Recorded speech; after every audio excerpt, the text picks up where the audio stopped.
조희대 대법원장 이제 임기가 1년 정도밖에 안 남았어요. 근데 실제 나머지 대법관들의 임기는 원래는 다 6년이 기준이거든요. 네. 그래서 새로 이제 임명되는 사람이 사실은 조희대 대법원장 입장에서는 또 되게 중요하다고 좀 보는 거예요. 이 사람이 새로 들어가가지고 6년을 이제 본인이 그동안 그렇죠. 했던 걸 다 네. 뒤집어 엎을 수도 있고 또 본인이 기싸움에서 밀리는 네. 것도 싫고 이분이 주장하는 거는 우리 대법원이 대통령이나 민주당 같은 쪽에서 압력을 행사한다고 해서 거기에 우리가 굴복할 수 있느냐 이제 이런 얘기 사실을 조금 내부적으로는 하고 있거든요. 이제 거기에 대해서 대법관들도 그런 면이 있다라고는 인정하면서도 당신이 그렇게 대응하는 것이 과연 맞느냐라고 하는 것에 대해서는 또 되게 불만들이 좀 있거든요. 그래서 이 부분은 시간이 갈수록 누구에게 불리한 싸움이냐? 조희대 대법원장에게 불리한 싸움이 될 수밖에 없다. 양승태 전 대법원장이 사법농단 관련해서 1심에는 무죄를 받았는데 2심에선 유죄를 받았습니다. 네. 이거 매우 중요한 겁니다. 네, 직권남용 혐의거든요. 예. 재판에 개입했다라고 하는 것인데 그것이 직무권한을 남용했다라고 하는 것입니다. 네. 그래서 이 사람들이 법을 잘 알아. 그래서 미루고 해서 다 이겨가는데 그러니까요. 다 무죄를 받고 갔는데 지금 2심에서 판사님 이름이 뭐예요? 박혜선 재판장이고요. 서울고법 형사 14-1부입니다. 우리가 이런 또 재판장 이름은 오래 기억해야 되지 않을까 싶은데요. 존경합니다. 네. 당연하게 사법부의 사건에 대해서도 엄단해야 되지만 이게 또 쉬운 일은 아니었거든요. 그런 차원에서 더 눈여겨봐야 되지 않을까라는 생각이 듭니다. 대단한 용기가 필요합니다. 그렇게 까불던 조희대가 사라졌습니다. 사법농단의 주역이면서 끝까지 발뺌하던 뻔뻔한 조희대. 참다 못한 민주당이 공개한 충격적 조희대 캐비넷과 함께 양승태 다음에 타깃이 돼버리며 이제는 검찰의 애완견, 판사들의 애완견으로 몰락해버릴 조희대. 그리고 결국 이재명 대통령을 낙선시키기 위해 대선에 개입한 버릇을 못 버리고 이번 다가오는 지방선거에 개입하려는 결정적 증거를 포착해 긴급 탄핵을 추진한다는 충격적 뉴스가 나왔습니다. 해당 소식 끝까지 함께해 주시면 더 많은 분들에게 진실을 알릴 수 있습니다.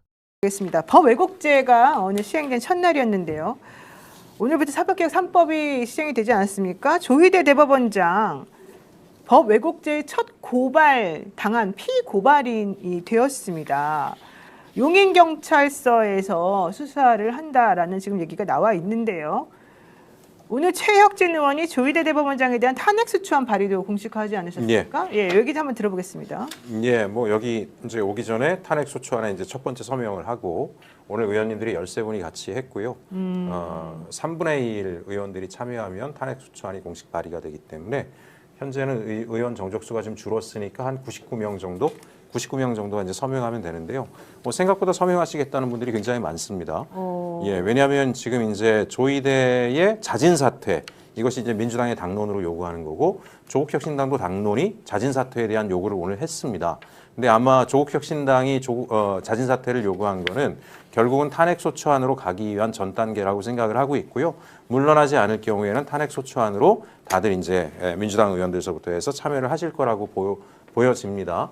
어쨌든 조희대는 여러 가지 측면에서 탄핵이 진즉에 됐어야 되지만 사실은 뭐 지금 많이 미뤄진 면이 있죠. 저는 무엇보다도 조희대가 내란 계엄의 밤에 아무런 사법부의 수장으로서 위헌이다라고 지금 보면 사법개혁할 때마다 위헌 소지 틈만 나면 위헌 소진이 위헌이네 따박따박 반박하던 양반이 정말 전 국민을 상대로 윤석열이 위헌을 했을 때는 아무 말도 하지 않았고요. 심지어 그 이후에도 2차 비상계엄이 시도된다라고 하는 말이 나올 때도 경고조차 하지 않았고 그다음에 윤석열을 구속하러 가서 경호부대를 통해 가지고 내전 상태를 만들려고 하는 상황에서도 아무런 말도 하지 않았던 사람입니다. 근데 그 고통은 누가 고스란히 당했냐 장기화되면서 국민들이 그 고통을 다 당했어요. 네. 파기환송심에서의 불법적 행위도 있지만 이미 그것으로서 대한민국의 헌정 질서를 근간에서 흔들어 버렸기 때문에 탄핵이 돼야 된다고 생각을 하고요. 마침 또 지금 경찰의 수사까지 받게 됐잖아요. 저는 경찰의 수사력에 대해서 국민들이 이제 수사를 경찰이 아주 전권을 가지고 하게 되는데 경찰이 수사 잘할 거냐? 저는 그 입증하는 유일한 길은 조희대 대법관에 대한 수사를 제대로 하면 야 경찰 진짜 수사 잘한다 이런 소리 나올 거고 국민적 신뢰를 우리 경찰이 얻을 거다. 용인경찰서 제대로 해줄 것을 부탁드리고 싶습니다. 그렇군요. 근데 사실 이제 일각에서는 이거 괜히 긁어부스러 만드는 거 아니야? 어차피 좀 있으면 그만둘 사람인데 뭐 이런 얘기도 하고요. 예. 역풍 불 수도 있다 이런 얘기도 하더라고요.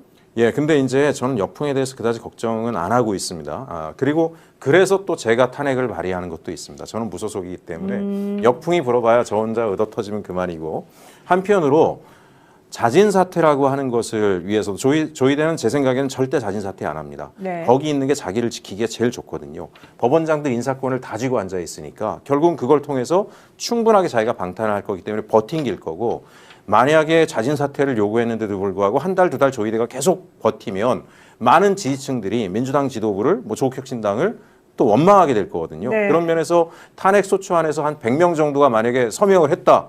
저는 이 카드는 민주당이 쥐고 가면 된다라고 생각을 합니다. 이 카드 자체가 굉장히 강력한 압박용이 될 수 있고 또 하나 전체 판사들 안에서도 조희대를 계속 지키고 가다가는 사법부 전체가 국민적 불신에 빠질 수 있겠구나. 내부에서부터 목소리가 나올 거다라고 분명히 생각을 합니다. 또 하나 이제 헌법재판소에 가서 기각되면 어떡하냐. 네. 사실 헌법재판소에 저는 이제 계속 이야기를 공식적으로 해왔는데 대한민국 역사에서 고위직들이 탄핵된 사례가 거의 없죠. 그렇죠. 박근혜, 윤석열 그리고 얼마 전에 경찰청 뭐 셋밖에 없습니다. 많은 사람들이 다 기각됐죠. 근데 헌법재판소에 대한 국민적 신뢰가 높아졌어요. 이번에 내란 계엄 겪으면서 헌법재판소는 정무적 판단을 해서는 안 됩니다. 법률적 판단을 하면 탄핵이 되는 거죠. 그리고 또 하나 저는 사법부의 이야기를 하고 싶습니다. 대법관들은요. 자기들이 헌법재판관보다 우위에 있다고 엄청 쫀심 있는 거 변호사님 잘 아실 거예요. 네. 이제 헌법재판관들한테 대법원장이 가서 판결을 받는 그 상황들을 한번 본인들이 겪어봐야 되고요. 예, 그래서 저는 헌법재판소가 만에 하나 네. 정무적 판단으로 법률적 판단이 아니라 정치적 판단으로 기각을 하면 국민들이 역풍이 아니라 헌법재판소에 대한 신뢰를 철회할 가능성이 높다고 생각합니다. 어쨌든 법 왜곡죄 첫날 이재명 예. 대통령에 대한 선거법 파기환송에 관여했던 조희대 대법원장과 당시 주심이었던 박영재 대법관이 1호 고발 대상이 되었다는 게 사실은 이 법이 시행된 첫날에 매우 상징적인 의미가 있는 것 같습니다. 임세연 대변인이 보시기에는 어떻습니까? 당연히 이제 뭐 판사도 잘못했으면 벌을 받아야 되는 건데 희한하게 우리나라는 사법부에 대한 존중, 항상 무슨 판결이 나면 사법부의 판단을 존중하다. 그러나 뭐 항상 이렇게 했잖아요. 네네. 그러니까 그런 국민적인 정서가 그동안 쭉 있어왔는데 사실 조희대가 대법원장이 되고 나서부터 그런 신뢰가 국민적 신뢰가 굉장히 많이 무너졌습니다. 그리고 조희대 대법원장 여러 가지 제가 의혹까지라고만 말씀드리면 여러 가지 뭐 내란 때라던가 뭐 사인회동이라던가 뭐 그 외에도 파기환송건이라던가 너무 의심되는 건들이 많았잖아요. 그러면은 언제까지 대법원장이라는 이름 뒤에 숨어 있을 겁니까? 그 우리가 항상 판사에 대해서는 판결은 존중하지만 이게 신뢰가 바탕이 돼야 그것도 존중할 수 있는 건데 이미 조희대 코트는 사법부는 신뢰를 국민적 신뢰를 받지 못하고 있어요. 네. 그리고 잘못하고 있는 것도 사실이고요. 그러면 당연히 이 법을 왜곡하게 되고 하면 판사도 법을 어기면 처벌받을 수 있다는 것을 어떻게 보면은 본보기로 저는 보여준다고 생각합니다. 만약에 이 헌재 가서 기각될 수도 있어요. 그럼 그건 그거대로 저희가 또 판단을 받으면 되는 거거든요. 네, 사실 최혁진 의원은 조희대 대법원장에 대한 탄핵안만 지금 발의해 놓은 게 아니고요. 최근에 전관예우 금지법을 또 개정하는 내용으로 발의를 하셨습니다. 예. 원래 기존에도 원래 있던 거긴 한데 어떤 기존에 식으로 뭐 1년간 퇴임 후 1년간 네. 뭐 이제 사건 수임 못하게 해놨는데요. 사실 정관예우라고 하는 것에 대한 처분이나 이런 것들이 너무나 형식적이고 저는 이제 이 생각을 합니다. 지금 대한민국 민사재판에서 변호사를 못 세우고 이제 법정에 서는 사람들이 70%를 넘어섰고 형사 재판도 50%가 이제 변호사 못 세우잖아요. 네. 뭐 일부러 안 세우는 분들도 있다 하지만 상당수는 변호사 비용을 감당하기 어려워서 그런 것들이 있고 또 이제 국선 변호사 제도도 너무나 지금 취약한 상황이다 보니까 일반 서민들이 사법 안에서 평등성을 보장받고 있냐 저는 못하다라고 생각을 합니다. 거기에 정관예우까지 들어가게 되니까 대형 로펌이나 정관들을 쓰는 사람들과의 소위 기득권 특권과의 재판은 100% 서민들이 지게 돼 있는 상황들이 반복되고 있고요. 그래서 이 문제가 사법개혁에서 굉장히 중요한 과제라고 생각하는데 정관예우법 같은 경우에 대해서도 민주당 내부에서도 검토를 사실 하고 있습니다.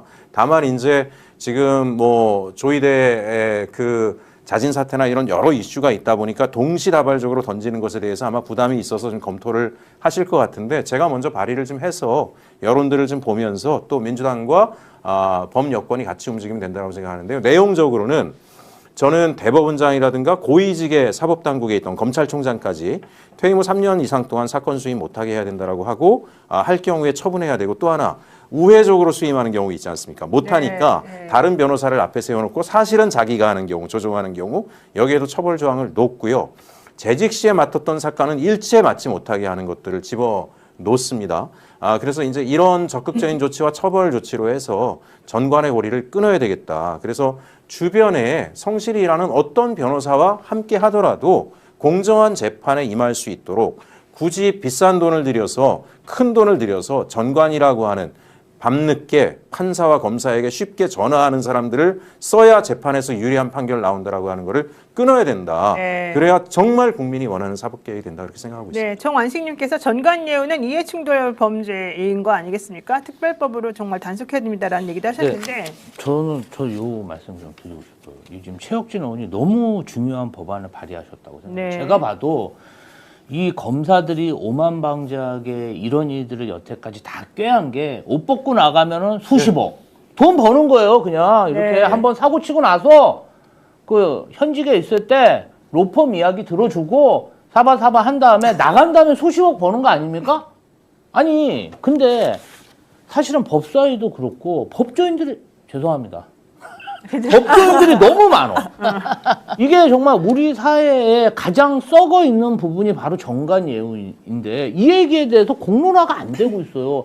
제일 먼저 민주당에서 개선해야 되는 게 전관예우 아니겠습니까? 검사들이 옷 벗고 나가는데 갈 데 없고 돈 못 벌면 저렇게 오만방자하게 저러고 다닐 수 있습니까? 저렇게 네. 정치질하고 다닐 수 있어요? 저는 못한다고 보거든요. 저는 최혁진 의원님이 이거 굉장히 중요한 개혁법안 이야기 하셨다고 생각하고 이걸 가지고 싸워야지. 이걸 가지고. 왜 딴 거 가지고 싸우냐 이거예요. 이것부터 좀 해결했으면 좋겠습니다. 그리고 국정감사 때 제가 얘기했지만 대한민국을 흔들었던 두 개의 큰 기업 쌍방울, 삼부토건 있잖아요. 네. 삼부토건은 지난 10여 년 동안 시장에서 수도 없이 퇴출될 기업, 망할 기업이라고 했는데 계속 살아남으면서 주가 조작의 수단이 됐단 말이에요. 놀랍게도 10여 년 이상 동안에 검찰 특수통 출신 간부들이 거기 전부 다 들어가 있잖아요. 네. 친윤 검사들. 쌍방울 보세요. 계열사마다 친윤 검사들이 쫙 깔려 있어요. 고문 자문으로. 결국은 저는 검찰 자회사였다라고 생각을 합니다. 그러면서 윤석열과 네트워킹이 되고 이 검찰 정권을 만들었다라고 보는 건데 이런 것들이 다 전관이잖아요. 네. 이 문제를 해결을 해야 된다. 이제. 네, 최혁진 의원은 전관예우 관행을 바로잡는 것을 목표로 한 변호사법 일부 개정 법률안을 대표 발의했습니다. 이제 이게 10일에 있었던 일인데요. 이번 개정안은 고위 법조인의 개업, 사건 수임, 비공식 변론 등 전관예우의 주요 통로로 지적되어 온 제도적 허점을 보완하는 데 목적이 있습니다. 현행 변호사법에서는 공직 퇴임 변호사의 사건 수임 제한 기간이 1년 밖에 안 되기 때문에 실효성이 낮고 큰 로펌에 들어가서 그냥 그 소속되어 있는 변호사처럼 이름을 집어넣게 되면 실제 그분들에게는 관련된 사건을 수임해도 아무 문제가 없게끔 사실은 현실이 되어 있습니다. 그런 것들 때문에 얼마든지 의회로가 많이 만들어져 있어서 정관예우라고 하는 것이 아직도 기승을 부리고 있다라는 게 이제 지금 법조인들의 문제 의식이었는데 이 부분과 관련해 가지고 현실적으로 고위 법조인의 영향력이 퇴직 후 사건 수임으로 이어지는 구조를 차단하겠다라고 하는 게 바로 이 의원님의 얘기인 것 같습니다. 대법원장, 대법관, 헌법재판소장, 헌법재판관 그리고 검찰총장 등 고위 법조인의 경우 퇴직 후 3년간 변호사 기업을 할 수 없도록 하자. 이게 이제 이 법안의 내용인 것 같고요. 영구수임 금지 규정을 위반한 변호사를 고용하거나 공동으로 사건을 수임하는 행위도 금지하겠다라고 하는 게 이번에 명시적으로 나와 있는 안인 것 같습니다. 네, 정관예우는 더 이상 용납할 수 없는 사회 악이자 관행이 아닌 부패이다. 예우가 아닌 특권이다. 이런 특권을 끊어내야 되는 거 아닌가라고 하는 얘기인 것 같습니다. 네, 이제 조금 전에 손수조 대변인께서 법 왜곡죄 관련해서 조희대 대법원장이 고발이 됐다라는 소식을 전해 주셨는데 사실 이제 지난해 이재명 대통령 관련해서 공직선거법 위반 사건을 파기환송했던 그 대법원장이잖아요. 네. 그 부분에 대해서 좀 졸속재판이다라는 네. 그 비판은 많았습니다. 네, 맞습니다. 예. 그래서 말씀하신 조희대 대법원장이 이제 상징적으로 형법 제123조의 2 법 왜곡죄로서 이제 고발이 됐는데 저는 굉장히 상징적이라 봅니다. 판사도 예외일 수 없다. 뭐 범죄 저지르면 형사도 뭐 징계 받아고 처벌 받아야 된다. 굉장히 상징적인 의미가 있다고 보는데 결국엔 말씀하신 대로 이재명 대통령 그때 후보의 공직선거법 위반의 파기환송 사건인데 그러면 서면주의 원칙이 있어 서면 검토를 해야 됩니다. 몇십만 장을 검토해야 되는데 말도 안 되는 속도로 그리고 뭐 전자문서로 봤다는데 그 기록도 내놓지도 않아요. 제대로 검토도 안 한 게 전 국민이 다 알고 있습니다. 그러면서 의도적으로 정치에 개입해서 유력 대선 주자를 떨어뜨리라는 사법부의 어마무시한 정치 개입. 이거는 전 국민이 다 아는 사실이고 그러면 이거야말로 정치 개입 법을 왜곡해서 특정인에게 불이익을 주려는 게 아닙니까? 법 왜곡죄의 조문이 뭡니까? 읽어드릴게요. 그러니까 형사사건을 맡은 판검사가 타인에게 위법 부당한 이익을 주거나 권익을 해할 목적으로 법을 왜곡한 경우 10년 이하의 징역 아니면 10년 이하 자격정지입니다. 그러니까 그래서 사건 배당에서 지금 검토에 들어간 게 아니겠습니까? 이거는 이제 앞에서 이제 대변인님 말씀하신 대로 판사도 대법원장도 법 앞에 예외는 없다. 대통령도 탄핵당하는 마당에 무슨 대법원장이 뭐라고 뭐 절대 위치에서 사법의 판단을 안 받느냐?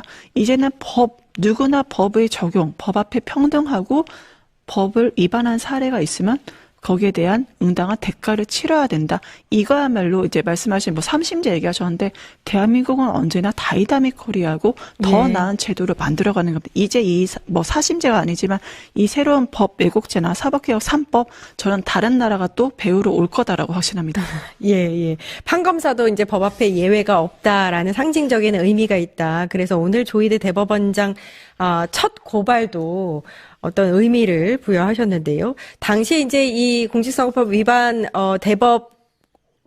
대법원의 이 파기환송이 법관이 원래 서면주의 원칙인데 7만여 쪽 부에 달하는 그 서류를 전혀 보지 않고도 이런 판결을 내렸다라는 지적이 상당했었어요.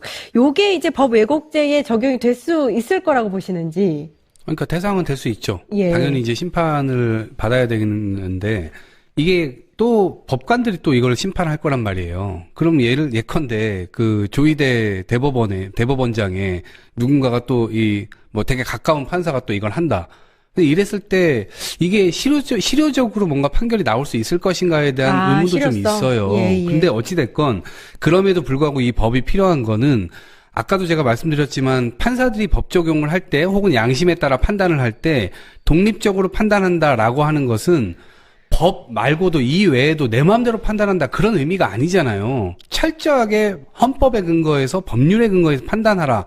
그리고 그 판단을 할 때 5를 판단할 수도 있고 7을 판단할 수도 있어요. 그 판단의 양심적 영역을 두고 있는 거거든요. 그런데 이 조희대 대법관의 행태도 마찬가지고 지난번에 지기현 이 판사의 판단도 마찬가지잖아요. 자기 마음대로 하는 거예요. 법에 없는 거. 그 누구에게도 적용되지 않았던 거. 그렇게 판결하면 논란이 뻔히 보이는 거. 이런 식으로 했기 때문에 누가 봐도 법을 왜곡했다라고 보여지는 측면이 있는 거죠. 그래서 그런 부분들 민주주의라고 하는 것은 정확한 뭐 답이 있는 게 아니고 우리가 늘 헤쳐가는 거잖아요. 지금 87년 헌법 이후로 지금 이렇게 대법원이 이렇게까지 권위가 흔들리고 사법부 불신이 팽배하게 된 것은 조희대 대법원장의 어떤 탓이 굉장히 크죠. 그런 국면에서 지금 사법 체계가 다시 뭔가 이 일목요연하게 짜여져야 된다라고 하는 필요성이 있는 것이고 그 과정에서 지금 헌법 소원 제도라든가 법 왜곡죄라든가 이런 것들이 지금 통과돼 있는 거예요. 근데 이것도 저는 민주주의 제도이기 때문에 완벽하지 않다는 말씀 드려요. 앞으로 부족한 점 나올 수 있습니다. 계속해서 보완해 가야 됩니다. 그렇기 때문에 저는 이 부분과 관련돼서는 대한민국에서 한번 실행해보자라고 하는 측면입니다. 법 왜곡죄를 이제 반대하는 입장에서는 그 봐라 오늘 대법원장 고소를 보면 앞으로 이렇게 판 검사에 대한 고소 고발이 남발될 것이다 이런 의견이 있습니다. 여기에 대해서는 대변인님께서 의견이 있으실 것 같습니다. 그렇죠. 저는 이것이 법 왜곡죄가 정치적인 수단 그리고 권력자의 정치적인 도구로 전락할 거라고 빤히 보여요. 당장 지금 조희대 대법원장에 대한 이 고발도 보시면은 이게 왜 왜곡을 한 겁니까? 이재명 대통령 선거법 사건요 3년 끌었습니다. 선거법은요 633 원칙 아시죠? 최대한 빠르게 해서 국민들께 그 판단의 근거를 마련해드려야 되는 의무가 있어요. 근데 이재명 대통령 그 김문기 씨 모른다라고 했던 그 부분 1심에서 2년 끌었습니다. 총 3년 정도 끌고, 그러니까 다른 선거법에 비하면 한 6배 정도 시간이 더 걸렸어요. 그리고 마지막 이 이제 대법원에서의 판결은 사실심이 아닙니다. 모든 것을 다 들여다보고 서면주의로 모든 것을 다 봐야 되는 게 아니라 법률심이지 않습니까? 중요한 것만 보고 판단하는 것이고요. 이미 내용은 다 알고 있는 것이죠. 그런데 오히려 저는 2심이 문제였다고 봐요. 그 김문기 씨와 함께 골프를 치러 가고 함께 사진을 찍었는데 모른다고요? 그것을 그렇게 고지고대로 듣는 국민이 얼마나 있었겠습니까? 어쨌든 너무나 길게 느려뜨렸던 이 이재명 대통령 선거법 위반에 대한 사건을 빠르게 대법원에서 판결을 해줌으로써 정말 중요한 대통령 선거에서 국민들이 판단할 수 있게 해주신 거죠. 근데 이거에 대해서 이것을 어떻게 왜곡이라고 지금 또다시 이렇게 정치적으로 걸고 넘어질 수 있습니까? 예. 저는 그렇게 생각을 하고요. 이 법 왜곡죄가요, 보십시오. 지금 조희대 대법원장이니까 이 정도 지금 하는 것이지 이게 국민들에게 다 지금 내려왔을 때 1심하고 나는 이해가 안 돼. 왜곡시킨 것 같아. 판사가 혹은 검사가 변호사가. 그래서 겁니다. 법 왜곡죄를. 1심하고 법 왜곡죄 걸고 2심하고 법 왜곡죄 3심하고 법 왜곡죄 걸고 이런 식으로 소송 지옥이 될 것이 정말 뻔한 것이고요. 그래서 이러한 피해는 결국 국민들이 다 받을 것입니다. 정말 우려됩니다. 예. 1, 2심이 굉장히 늦어졌기 때문에 3심은 뭐 한 9일 만에 졸속 재판으로 해도 된다라는 거는 또 제가 받아들이기가 좀 힘들긴 한데. 아니 근데 저는 당시에 제가 이제 국감을 봤었어요. 경기도지사로서 국감 현장에 나와가지고 알았냐 몰랐냐 이제 그걸 얘기를 한 건데 원래 허위사실 유포라고 하는 것은 당선 목적 뭐 이 허위사실이 있고 낙선 목적 허위사실이 있는데 이게 어디에 해당되는지 솔직히 모르겠어요. 그 사람을 아냐 모르냐. 제가 여기 있는 분들 다 알죠. 근데 진짜 알아라고 물어보면 전 거기서 머뭇할 것 같아요. 예. 왜냐면 잘 모르거든요 또.